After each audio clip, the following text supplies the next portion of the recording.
From MTN News, this is Montana This Morning. A long-awaited decision in the case of a man who killed a Broadwater Sheriff's deputy is now in the books. What a judge rules for Lloyd Barris is just ahead. Dancing season men's and women's basketball are in the NCAA tournament. Businesses are preparing for a busy week ahead. Hear from them coming up.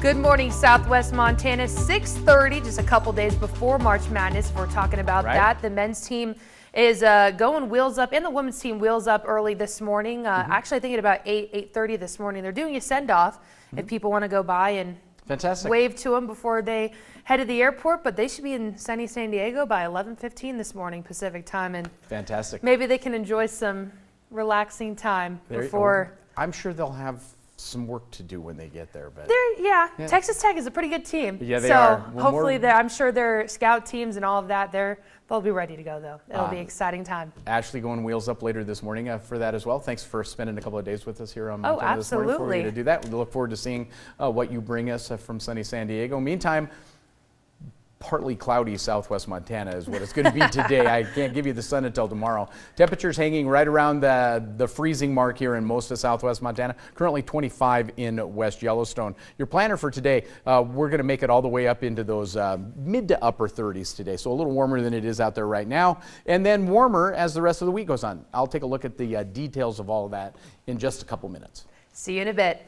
A district court judge has ruled against the man convicted in the 2017 death of a Broadwater County deputy. The judge says the man does not meet the requirements to be found guilty but mentally ill. MTN's Jonathan Imbarian explains. Judge Kathy Seeley sided with prosecutors, ruling that Lloyd Barris's defense didn't meet the burden of showing he didn't understand the criminality of his actions in connection with the death of Deputy Mason Moore. The effect? Barris will likely be sentenced to prison and not the state hospital.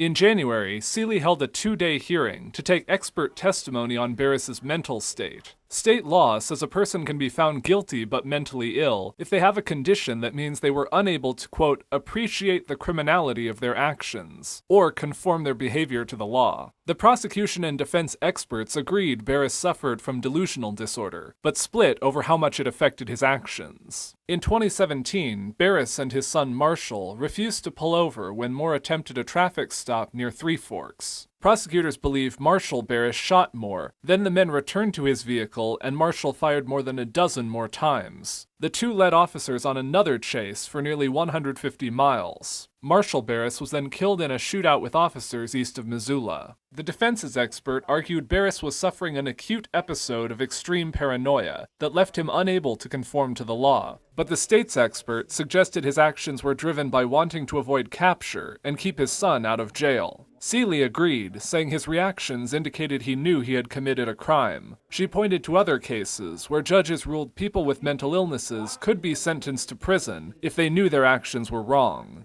Seeley has not yet set an updated time for Barris's sentencing hearing. In Helena, Jonathan Imbarian, MTN News.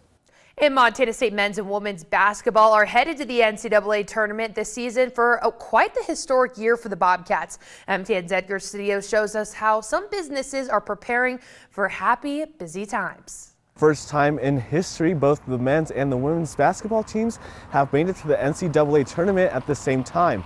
And as the teams get ready to dance, businesses in Bozeman are getting ready for the madness.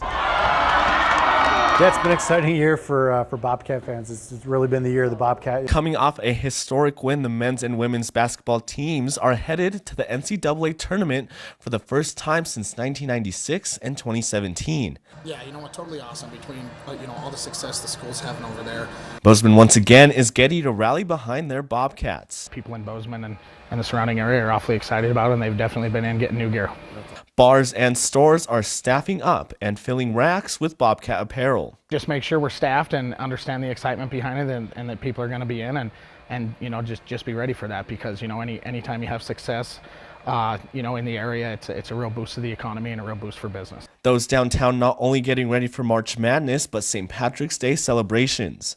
It's already going into a crazy weekend with St. Patrick's Day and all of that being right on March Madness this year.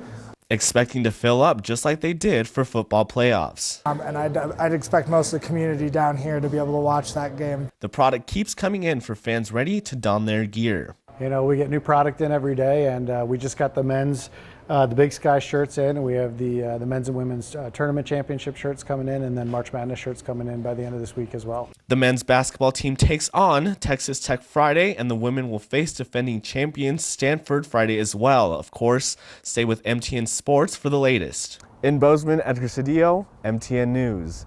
It is time to dance, and this Thursday, March Madness takes over on KBZK and KXLF with the first game between Michigan and Colorado State tipping off at 10:15 in the morning. Before our evening slate of games starts, we'll be on with local news at an earlier time of 4 o'clock, or you can catch us at our regular 5:30 time slot on the KBZK streaming app for Roku and other devices. Learn how to get your free copy at kbzk.com/streaming. Here are a few questions to get you thinking this morning. What will neighborhoods look like in the future? What should they look like? Our Two Americas series expands the America we know by showcasing the America we don't.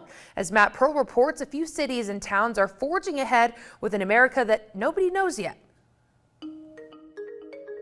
In the virtual world, our circles can be global. They can even reach outer space. In the tangible world, the world of grass and roads and bookstores and Krispy Kreme donuts, might our circles be shrinking? Well, what's today the Utah State Prison in a few years will be Utah's and maybe the country's first intentional 15-minute city. That's the idea behind The Point, a city that right now doesn't exist. It will rise up soon halfway between Salt Lake City and Provo. Executive Director Alan Matheson. You can walk from the center to any place on the site within 15 minutes. And you can access the things that you need most in your day-to-day life. Essentially a blank slate of state-owned land that we're going to turn into kind of a city of the future. In this vision, the city of the future looks more like a small suburb. To hear Matheson and others tell it, 15-minute cities think far beyond. The Point is designed for families to need just one car. The development of Cul-de-sac in Tempe, Arizona calls itself the first car-free neighborhood built from scratch. This whole idea started bubbling 2 years ago in Paris, where the mayor ran on creating La Ville du Culture, the 15-minute city. But the larger trend isn't so clear. In the past 20 to 30 years, we've seen an increase of the number of municipalities grow by approximately about 10,000. Jesse Keenan is a professor of real estate at Tulane. He says the idea of a 15-minute city depends on who's pitching it. And what we see is more home rule or more desire for localized governance. As more cities split off, they control and really stop development because they don't want really outsiders coming in. This aligns with a recent report that found more than 80% of America's metro areas have gotten more segregated in the last 30 years. Might 15-minute cities turn our circles into bubbles? But I think it's very difficult to build this from scratch in a very isolated setting because we do need a vast network of goods and services to keep cities going. Each of us has our circle, the people we see and places we go every day that form most of our experiences.